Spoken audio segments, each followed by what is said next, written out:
Ma'am से भी समझेंगे कि आपके पोलिंग रिजल्ट पर क्या स्ट्रैटेजी आगे फॉलो करके चलनी है, उनका क्या नजरिया है। सवाल देख लीजिए आप लोग। सवाल है कि अभी किस कमोडिटी में ट्रेंड सबसे ज्यादा आपको स्ट्रांग लग रहा है, गोल्ड, सिल्वर, क्रूड ऑयल या फिर नेचुरल गैस। यहाँ पर जाकर के आप लोग वोटिंग अपनी कंटिन्यू कर सकते हैं। मैम सबसे पहले तो ग्लोबल सिनेरियो से ही आपका आउटलुक जानना चाहेंगे कि यूएस की तरफ से जिस तरीके से वॉर को थोड़ा सा कूल डाउन करने की कोशिश की गई, लेकिन ईरान की तरफ से इनका प्रपोजल जो है वो रिजेक्ट कर दिया गया है। सीज फायर की खबरें भी चल रही हैं। आपका आउटलुक क्या बन रहा है, आगे भी एस्केलेट होगा क्या? सी उर्वशी, देखिए तो इस कॉन्फ्लिक्ट में ऑलरेडी 4 वीक्स हो चुके हैं। ट्रम्प साहब ने इनिशियली कहा था war with Iran would take 4 to 6 weeks. सो अगर हम 4 हफ्ते की बात करें तो अगले 1 से 2 दिनों में ये कॉन्फ्लिक्ट एंड हो जाना चाहिए। और अगर हम 6 हफ्ते देखते हैं तो 13 से 14 अप्रैल के आसपास ये कॉन्फ्लिक्ट एंड होना चाहिए। बट अभी कॉन्फ्लिक्टिंग स्टेटमेंट्स आ रही हैं। ट्रम्प साहब कभी कह रहे हैं कि उन्होंने ईरान को एक डेडलाइन दी है, 6 अप्रैल तक उन्होंने ये डेडलाइन को एक्सटेंड कर दिया है, जहां वो ईरान के एनर्जी इंफ्रास्ट्रक्चर पे कोई अटैक नहीं करेंगे। इसके साथ साथ उन्होंने ये भी कहा है talks with Iran are going very well, but on the same time वो ये भी कह रहे हैं कि ईरान भीख मांग रहा है इस लड़ाई को एंड करने के लिए, और वहीं दूसरी तरफ वो एडिशनल ट्रूप्स को भी डिप्लॉय कर रहे हैं मिडल ईस्ट रीजन में। सो उनकी कॉन्फ्लिक्टिंग स्टेटमेंट्स को समझना थोड़ा सा मुश्किल है। वहीं ईरान ने अपनी कुछ कंडीशंस रखी हैं टू एंड दिस वॉर। उन्होंने क्लियरली स्टेट किया है कि जो भी इस वॉर में डैमेजेस हुए हैं उसको यूएस कॉम्पनसेट करे, स्ट्रेट ऑफ हॉर्मुज के ऊपर उनको पूरा कंट्रोल दे, और इसके बाद वो गारंटी दे यूएस की दोबारा से कोई अटैक नहीं करेगा। और इसके साथ साथ जो भी उनके बेसिस है इन द गल्फ कंट्रीज उनको भी अभी यहाँ से खाली करे और दोबारा कभी भी यहाँ कोई अटैक नहीं होना चाहिए। सो ये सारी कंडीशंस है। ऐसा नहीं लग रहा कि ट्रम्प साहब इन कंडीशंस के लिए इजीली मानेंगे, बट ट्रम्प साहब के ऊपर भी इंटरनली काफ़ी हद तक प्रेशर आ रहा है। वॉर पे ऑलरेडी काफ़ी स्पेंडिंग हो चुकी है। सो ये एक बहुत बड़ा कंसर्न है। उसके इससे उनकी फिजिकल डेफिसिट की बढ़ने की बहुत ज़्यादा एक्सपेक्टेशंस बन रही है, और इंटरनली उनकी पार्टी में भी और लोग ये वहाँ पे काफ़ी अपोज कर रहे हैं इस वॉर को। सो उनके ऊपर भी काफ़ी प्रेशर बना हुआ है to end this war. It remains to be seen कि किस तरीके से डिप्लोमेटिक नेगोशिएशंस कंटिन्यू करती है। आज ईरान ने कुछ कंट्रीज के टैंकर्स को अलाउ किया है to pass through the strait of Hormuz, but उन्होंने अभी ये भी साथ में मेंटेन किया है कि जो यूएस और इसराइल की अलाइज हैं उनको वो वहां से पास नहीं होने देंगे। एज अ गुडविल गेस्चर उन्होंने 10 ऑयल टैंकर्स को वहां से पास होने के लिए अलाउ किया। But still market in conflicting statements पे रिएक्ट करती हुई नजर नहीं आ रही है। अभी भी मार्केट में रिस्क ऑफ एनवायरनमेंट बना हुआ है। आज के सेशन में हमने जरूर गोल्ड एंड सिल्वर के प्राइसेस में देखे तो कुछ बढ़त आती हुई देखी है, बट हाई लेवल से दोबारा से हम सेलिंग प्रेशर बनते हुए देख रहे हैं। बिकॉज जब तक क्रूड ऑयल के प्राइसेस में कोई मेजर हम कूल ऑफ आते हुए नहीं देखेंगे, गोल्ड एंड सिल्वर की प्राइसेस में कुछ अप स्विंग जरूर देखने को मिलेंगे, बट कोई मेजर अगर हम अप ट्रेंड की बात करें तो वो भी देखने को नहीं मिलेगा। कल के सेशन में हमने भारी गिरावट के साथ गोल्ड एंड सिल्वर को ट्रेड करते हुए देखा, जहां गैप डाउन ओपनिंग हुई, और आज के सेशन में बात करें तो मार्केट ने गैप अप ओपनिंग दी है। सो ट्रेडर्स एंड इन्वेस्टर्स के लिए, आई थिंक स्पेशली ट्रेडर्स के लिए काफ़ी अपॉर्चुनिटीज इमर्ज हो रही है मार्केट में, जहां लोअर लेवल्स पर सपोर्ट के आसपास प्राइसेस आ रहे हैं तो वो बाइंग कर सकते हैं, और हाई लेवल्स पर अपने प्रॉफिट को बुक करके चलें। बट ट्रेंड की अगर हम लार्जली बात करते हैं तो ट्रेंड अभी वीक नजर आ रहा है। जिस तरीके से प्राइसेस ने अपने क्रूशियल सपोर्ट लेवल्स को ब्रेक किया है, यहाँ पर ट्रेंड वीक होता हुआ नजर आ रहा है। बिकॉज डॉलर इंडेक्स में देखें तो कंटिन्यूसली हमने बढ़त आते हुए देखी है, और इस हफ्ते भी dollar index is trading with gains of close to 0.5%। Even though USD INR में भी हमने काफी अपसाइड आते हुए देखी है। Rupee has depreciated to record lows of around 94.79 mark, जहां डोमेस्टिक प्राइसेस को कुछ हद तक सपोर्ट मिल रहा है, बट इंटरनेशनल मार्केट में देखें तो ओवरऑल एक वीक ट्रेंड बना हुआ है प्राइसेस में। जी हाँ, बिल्कुल। और यहाँ पर मैम ये भी समझना चाहेंगे कि गोल्ड और सिल्वर के प्राइसेस में आपने कहा कि काफी ज्यादा कॉन्फ्लिक्ट चल रहा है, लेकिन मार्केट उस तरीके से रिएक्ट करता हुआ नजर नहीं आया। सिमिलरली गोल्ड और सिल्वर के प्राइसेस को अगर हम देखें तो उस तरीके से स्पाइक अप होता हुआ वॉर सिचुएशन में भी नजर नहीं आया। आपको लग रहा है कि जो प्राइसेस गोल्ड और सिल्वर के अंदर हमें देखने को मिल रहा है, वॉर सिचुएशन पूरा फैक्टर इन हो गया है? सी वॉर जब तक अब यहाँ से और एस्केलेट नहीं होगी, गोल्ड एंड सिल्वर में अभी कोई सेफ हेवन बाइंग आते हुए नहीं देखेंगे। सी अगर हम देखें तो गोल्ड एंड डॉलर दोनों ही सेफ हेवन एसेट्स हैं। जब भी कोई क्राइसिस वाली सिचुएशन होती है तो लोग normally they flock to gold और डॉलर इंडेक्स। अभी देखें इस बार वॉर में सब इन्वेस्टर्स डॉलर में शेल्टर सीख कर रहे हैं, बिकॉज गोल्ड के प्राइसेस ऑलरेडी काफी ज्यादा बढ़ चुके थे पिछले साल से लेके ताकत। वहीं डॉलर इंडेक्स में हमने पिछले साल काफ़ी गिरावट आते हुए देखी। सो यहाँ पर इन्वेस्टर्स को एक सेफ हेवन मिला और एक लोअर लेवल्स पर एक बाइंग की अपॉर्चुनिटी मिली। इसके साथ-साथ यूएस की बॉन्ड यील्ड्स भी बढ़ती हुई नज़र आ रही हैं। सो लोग गोल्ड एंड सिल्वर से पैसे को निकाल कर रिस्क फ्री एसेट या बॉन्ड्स में इन्वेस्टमेंट करते हुए नज़र आ रहे हैं, जहाँ उनको एक सेफ रिटर्न्स की एक्सपेक्टेशंस बनती हुई नज़र आ रही है। बिकॉज़ यूएस इकोनॉमी में अब ये एक्सपेक्टेशंस बन गई हैं कि रेट हाइक हो सकते हैं, बिकॉज़ जिस तरीके से इन्फ्लेशन बढ़ती जा रही है because of the rising energy cost, ये एक फैक्टर सपोर्ट कर रहा है कि Fed might even hike interest rates. जहाँ पहले एक्सपेक्टेशन थी कि इस साल फेड 2 रेट कट्स करेंगे, अब ऑन द कॉन्ट्रेरी ये एक्सपेक्टेशंस हैं कि इनफैक्ट रेट हाइक हो सकता है। बाकी जी सारे की से ऑलरेडी इंडिकेशंस दे दिए हैं कि रेट हाइक हो सकते हैं इस साल, इन्फ्लेशन को लेके चिंता है। और इवन तो अगर हम स्ट्रेट ऑफ हॉर्मुज़ खुल भी जाता है, तो ये जो एनर्जी सप्लाईज़ हैं, ये प्री वॉर लेवल्स पे आने में काफ़ी टाइम लगाएँगी बिकॉज़ इतनी जल्दी नहीं होता कि प्रोडक्शन दोबारा से रिज़्यूम की जा सके। जो डैमेजेस हो चुके हैं, उनको रिपेयर करने में काफ़ी टाइम लगेगा। सो प्री वॉर लेवल्स पे प्रोडक्शन को आने में इट विल टेक टाइम और इसी वजह से क्रूड के प्राइसेस ओवरऑल सपोर्टेड नज़र आ रही हैं। इवन दो जिस दिन भी स्ट्रेट ऑफ हॉर्मुज़ खुल जाता है, उस दिन हम एक मेजर फॉल भी आते हुए देख सकते हैं क्रूड के प्राइसेस में, बिकॉज़ जो जियोपॉलिटिकल रिस्क प्रीमियम क्रूड के प्राइसेस में बना हुआ है, वो हम इरोड होते हुए देखेंगे and that will support gold and silver prices and other risky assets as well. But till then जब तक स्ट्रेट ऑफ हॉर्मुज़ नहीं खुलता, ये कॉन्फ्लिक्ट में अभी नेगोशिएशंस चल रही हैं और जिस तरीके से ग्राउंड ट्रूप्स को डिप्लॉय करने की बात नज़र आ रही है, ये कॉन्फ्लिक्ट अभी इमीडिएटली एंड होता हुआ नज़र नहीं आ रहा, but yes possibly may be next 2-3 days और 13th-14th अप्रैल जो उनकी डेडलाइन थी कि 4 से 6 हफ्ते तक ये वॉर कंटिन्यू करेगी, तब तक हम उम्मीद कर रहे हैं कि कोई रेज़ोल्यूशन ज़रूर निकल के आएगा। जी हाँ, बिल्कुल। और मैम गोल्ड के प्राइसेस में भी आपसे समझना चाहेंगे कि ये जो रिकवरी आती हुई हमें नज़र आई है, ये हमें कितना अपसाइड पोटेंशियल दिखा रही है मैम गोल्ड के अंदर? 141 का ट्रेड होता हुआ नज़र आ रहा है डोमेस्टिक मार्केट में और कॉमिक्स की अगर हम बात करें तो 4408 पर ट्रेड होते हुए कीमतें नज़र आ रही है। यहाँ से आप किन लेवल्स पे देख रहे हैं गोल्ड को? उर्वशी, हमने लास्ट टाइम भी बात की थी कि ट्रेंड अभी वीक नज़र आ रहा है और अभी उसके चलते हमने प्राइसेस में ऑलरेडी 1,29,500 डॉलर लेवल्स के लोज लगते हुए देखे। उसके बाद वहाँ से कुछ रिकवरी देखने को मिली है, but as the price structure is indicating, even though काफ़ी सारी नॉइस है और बहुत सारी कॉन्फ्लिक्टिंग स्टेटमेंट्स निकल के आ रही है, but just looking at the price pattern अगर हम बात करें तो आज के जो हाइज हैं कॉरेस्पॉन्डिंग टू 1,42,800 टू 1,43,000, ये भी एक नियर टर्म के लिए रेजिस्टेंस है। और अगर मैं एक मेजर रेजिस्टेंस की बात करूँ गोल्ड में, 1,57,600 एक मेजर रेजिस्टेंस रहेगा प्राइसेस में। जब तक प्राइसेस इन दोनों लेवल्स के ऊपर सस्टेन नहीं करते, कोई मेजर तेजी अभी देखने को नहीं मिलेगी। रादर जो भी रैलीज देखने को मिलेगी, वहाँ पर हमारी एडवाइस रहेगी कि आपने अगर बाइंग की है लोअर लेवल्स पर तो वहाँ पर उसको प्रॉफिट को बुक करें, और हाई लेवल्स पर दोबारा से हम सेलिंग प्रेशर को देख रहे हैं। अभी प्राइसेस बॉटम आउट होते हुए नजर नहीं आ रहे हैं। इवन तो अगर हम इस महीने भी देखें तो 14% का हमने ऑलरेडी फॉल आते हुए देखा है। हाई से भी देखें तो गोल्ड के प्राइसेस ऑलमोस्ट 27% तक करेक्ट कर चुके हैं। तो लॉन्गर टर्म इन्वेस्टर्स के लिए येस, थोड़ी बाइंग की अपॉर्चुनिटी ज़रूर बनती है, बट अगर आप ट्रेडिंग कर रहे हैं तो हमारा ऐसा मानना है जो भी स्विंग्स मिल रहे हैं प्राइसेस में, उनमें साथ-साथ आप अपनी पोजीशन को स्क्वायर ऑफ करें। आप लोअर लेवल्स पे सपोर्ट के आसपास बाय करें, रेजिस्टेंस के आसपास सेल करें, वही अभी बेटर है। कोई मेजर अभी अगर हम देखें तो तेज़ी का माहौल नहीं बन रहा, रादर एज़ अ ट्रेंड की अगर हम बात करते हैं तो ट्रेंड वीक ही नज़र आ रहा है।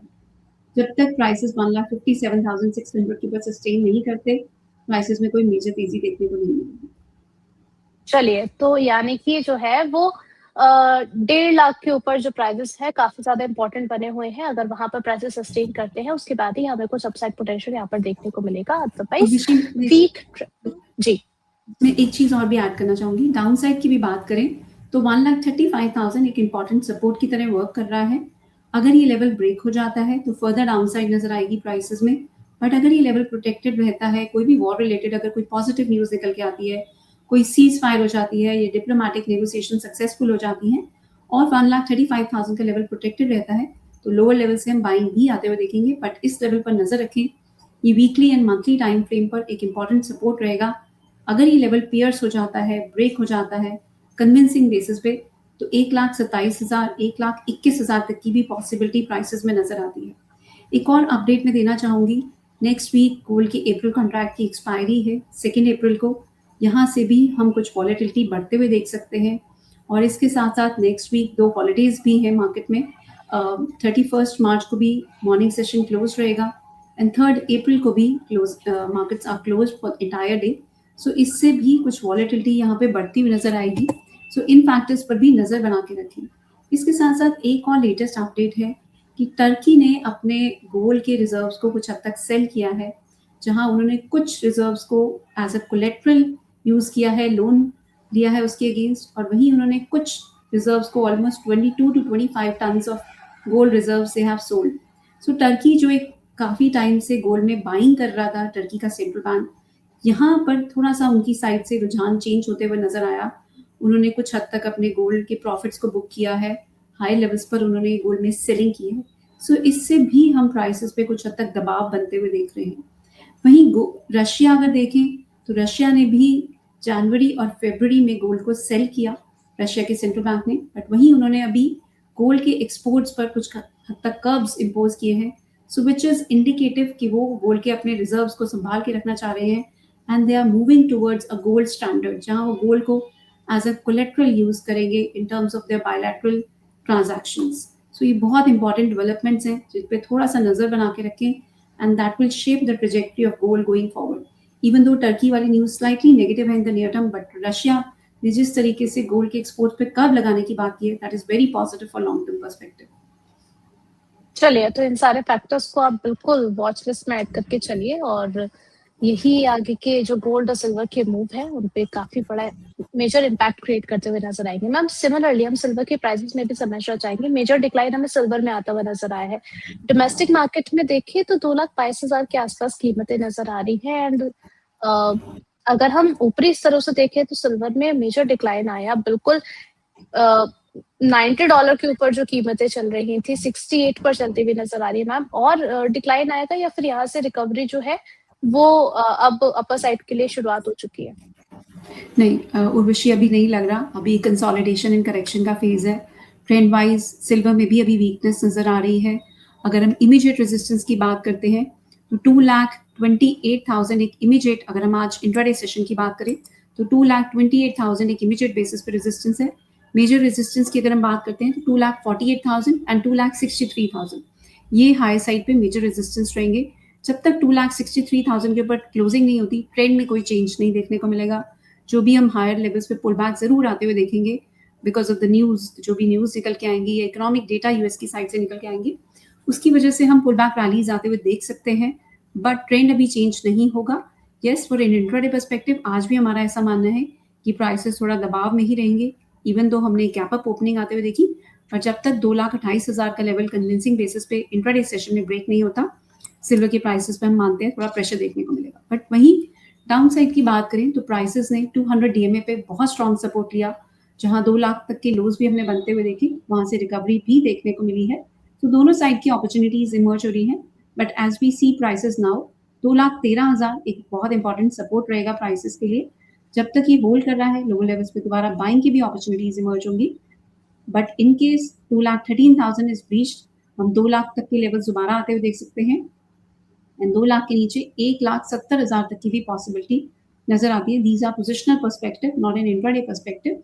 सो सारे ही लेवल्स पर नजर रखें, और एज अ ट्रेडर अगर हम सिर्फ सिंपल भाषा में बात करते हैं तो अभी 2,13,000 2,48,000 की रेंज में भी प्राइसेस मूव करते हुए नजर आ रहे हैं। चलिए, तो यानी कि यहाँ पर सिल्वर के प्राइसेस आपको एक रेंज में नजर आ सकते हैं। ऐसे में मैम, अगर किसी को फिजिकल फॉर्म में अगर खरीदारी करनी है तो मैम किन प्राइसेस पर की जाए, गोल्ड में भी और सिल्वर में भी? सो उर्वशी, पहले गोल्ड की बात करते हैं। जैसा हमने बात की कि 1,35,000 एक अच्छा सपोर्ट है। सो अगर आपको 1,35,000 के आसपास के लेवल मिलते हैं तो आप वहाँ फर्स्ट लेवल की बाइंग कर सकते हैं, 20 to 25% तक की बाइंग कर सकते हैं वहाँ पर, और आपको 1,27,000 से 1,21,000 के नेक्स्ट लेवल्स हैं जहाँ फर्दर गोल्ड में बाइंग कर सकते हैं। ये लेवल्स अगर नहीं मिलते, लेट्स एज्यूम कि अगर ये वॉर एंड हो जाती है, क्रूड के प्राइसेस में डिक्लाइन देखने को मिलता है एंड गोल्ड एंड सिल्वर में एक शार्प शॉर्ट कवरिंग रैली भी आ जाती है, इन दैट सिनेरियो ऑल्सो 1,57,600 के ऊपर अगर प्राइसेस सस्टेन करते हैं तो भी आप फर्दर बाइंग कर सकते हैं।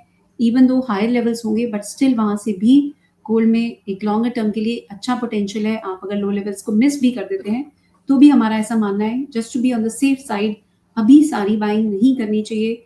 मार्केट का स्ट्रक्चर जो इंडिकेट कर रहा है यहाँ फर्दर डिक्लाइंस की पॉसिबिलिटी नजर आ रही है, बट सिंस कोई भी मार्केट में बॉटम को टाइम नहीं कर सकता, सो दो हमने काफी सारे लेवल्स इंडिकेट किए हैं, इधर try to buy on support levels, और अगर प्राइसेस रेजिस्टेंस को ब्रेक करते हैं तो भी आप बाइंग कर सकते हैं। सो बेटर रहेगा स्टैगर्ड वे में बाइंग करें, एक ही लेवल पर सारी बाइंग ना करें, चाहे आप खुद बाइंग कर रहे हैं या आप सिप के थ्रू बाइंग कर रहे हैं, बेस्ट है कि आप सिप करें, बिकॉज इसमें आपको मार्केट को टाइम नहीं करना पड़ता, आप रुपी कॉस्ट एवरेजिंग का फायदा उठा सकते हैं और मार्केट में जो नॉइस है उसको भी आप इग्नोर कर सकते हैं। लॉन्गर टर्म ट्रेंड गोल्ड में अभी भी पॉजिटिव रहेगा, हमारा ऐसा मानना है। जब ये वॉर खत्म हो जाएगी, इसके जो भी इकोनॉमिक इम्पैक्ट होंगे ग्लोबल इकोनॉमी पे, उसके बाद गोल्ड के प्राइसेस में हम अच्छी तेजी भी आते हुए देखेंगे, बट वो इमीडिएटली होता हुआ नजर नहीं आ रहा। It might take some time, because जिस तरीके से इंटरेस्ट रेट बढ़ते हुए नजर आ रहे हैं ये गोल्ड के लिए स्लाइटली नेगेटिव रहते हैं, बिकॉज गोल्ड खुद कोई इंटरेस्ट पे नहीं करता है। जब भी इंटरेस्ट रेट हाइक हो जाते हैं तो गोल्ड को खरीदना इंटरनेशनल मार्केट में महंगा हो जाता है, और इसी वजह से गोल्ड के प्राइसेस पे अभी हम दबाव बनते हुए देख रहे हैं। सो एक कंसोलिडेशन करेक्शन का फेज बना हुआ है, इसमें ग्रेजुअली बाइंग करना ज्यादा प्रूडेंट रहेगा। चलिए ठीक है, तो अगर आप इन्वेस्ट करने के बारे में सोच ही रहे हैं तो आप इस स्ट्रैटेजी को फॉलो करके चल सकते हैं। मैम थोड़ा ये भी समझना चाहेंगे कि by end of this year हम गोल्ड और सिल्वर में कितना स्पाइक अप आते हुए देखेंगे? अभी आपने बोला कि इमीडिएटली हमें बहुत ज्यादा प्राइसेस में स्पाइक आता हुआ नजर नहीं आएगा, बट हम देखेंगे कि आने वाले समय में अगर हम by end of this year की बात करें तो फेस्टिवल भी होते हैं, उस टाइम पे डिमांड ज्यादा बढ़ जाती है, सिमिलरली वेडिंग सीजन भी होता है। तो आपको लग रहा है कि आने वाले टाइम में जो डिमांड बढ़ेगी उसके साथ साथ स्पाइक हमें प्राइसेस पर भी वो इम्पैक्ट आता हुआ दिखेगा? बिल्कुल उर्वशी, हमारा ऐसा मानना है जब लोअर लेवल्स देखने को मिलेंगे, अभी जो डिमांड काफ़ी हद तक इंडिया में काफ़ी हद तक कम हो गई थी, और सेंट्रल बैंक्स की भी अगर हम इस साल देखें जहाँ पिछले साल 863 टन तक की उन्होंने बाइंग की, और उससे प्रीवियस ईयर्स में 1000 टन से भी ज़्यादा की सेंट्रल बैंक की बाइंग हुई, तो इस साल जब लोअर लेवल्स देखने को मिलेंगे तो सेंट्रल बैंक की साइड से भी बहुत बाइंग देखने को मिलेगी, रिटेल इन्वेस्टर्स की तरफ से भी बहुत बाइंग देखने को मिलेगी। सो ये सारे फैक्टर्स काफ़ी हद तक सपोर्ट करते हुए नजर आएंगे प्राइसेस को, और जिस तरीके से वॉर की स्पेंडिंग से यूएस के डेट लेवल्स और बढ़ते हुए नजर आ रहे हैं, ये फैक्टर्स सब गोल्ड को लॉन्गर टर्म में काफी सपोर्ट करेंगे, और डी डॉलराइजेशन की थीम और ज्यादा पिकअप करेगी, बिकॉज यूएस इकोनॉमी पे जो कॉन्फिडेंस है वो धीरे धीरे और कम हो जाएगा इस वॉर के बाद, बिकॉज सैंक्शंस, टैरिफ, और अब जिस तरीके से उन्होंने वॉर की स्टार्ट करी है ईरान के साथ, सो एनर्जी सिक्योरिटी को लेके सब, इन सब रीजंस की वजह से हमारे पास डॉलर का कोई अभी ऑल्टरनेटिव नहीं है। इन्वेस्टर्स, सेंट्रल बैंक्स अलाइक, इन सब का ही जो रुख है वो गोल्ड की तरफ जाता हुआ नजर आएगा।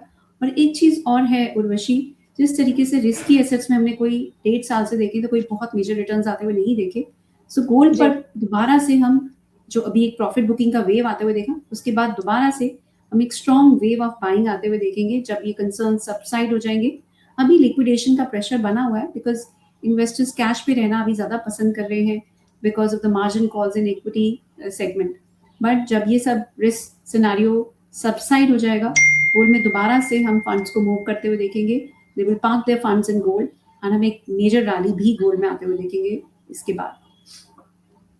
Okay, ma'am, gold So silver in ratio terms of पर भी आप in terms of the price outlook, we are still expecting gold prices to test levels of close to 2 lakh.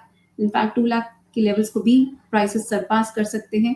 Probably ये year end तक होगा, और maybe by first quarter of next year, because जिस तरीके से fundamental factors थोड़े से change होते हुए नजर आ रहे हैं, जहाँ interest rate cut की expectations थी, अब interest rate hike की expectations बन गई है, डॉलर ने एक strong rebound दिखाया है from lower levels, ये सारे factors near term के लिए कुछ change होते हुए नजर आ रहे हैं, so it might take some more time, but we are still longer term very positive on gold price.